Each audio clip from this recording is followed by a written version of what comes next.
నా పేరు CH Balakrishna, DSP ACB Mahbubnagar range. మాకు వచ్చినటువంటి ఒక ఫిర్యాదు పైన ఈరోజు ఒక కేసు నమోదు చేసుకొని ఆర్డీఓ ఆఫీస్కు రావడం జరిగింది. కేసు యొక్క ముఖ్య వివరాలు ఏమంటే,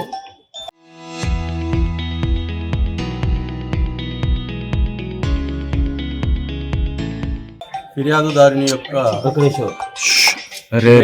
బర్త్ సర్టిఫికేట్ సంబంధించి ఆయనతో పాటు వాళ్ళ కుటుంబ సభ్యులు, ఫ్రెండ్స్కి సంబంధించి 5 లేట్ బర్త్ సర్టిఫికేట్లు ఇష్యూ చేయడానికి ఆయన లాస్ట్ ఇయర్ జూలైలో మీ సేవలు అప్లై చేసుకోవడం జరిగింది. ఎంఆర్ఓ గారు ఆర్డీఓ గారికి ఫార్వర్డ్ చేయడం జరిగింది.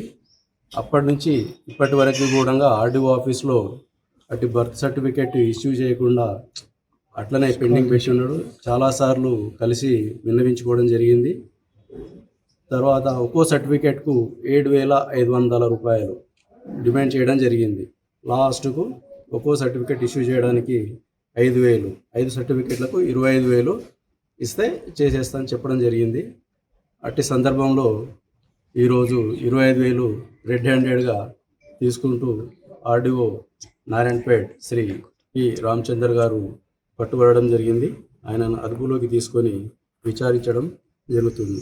ఎవరైనా ప్రభుత్వాధికారులు ప్రజల నుంచి లంచంగా డబ్బులు డిమాండ్ చేసినట్లయితే ఏసీబీ టోల్ ఫ్రీ నంబర్ 1064 కానీ, వాట్సాప్ నంబర్ కానీ, సోషల్ మీడియా ప్లాట్ఫామ్స్ అయినటువంటి ఫేస్బుక్, ట్విట్టర్ మరియు క్యూఆర్ కోడ్ ద్వారా తెలియపరిస్తే ఫిర్యాదుదారుల యొక్క వివరాలు గోప్యంగా ఉంచి సంబంధిత అధికారులపై విచారణ చేసి చర్య తీసుకోవడం జరుగుతుంది.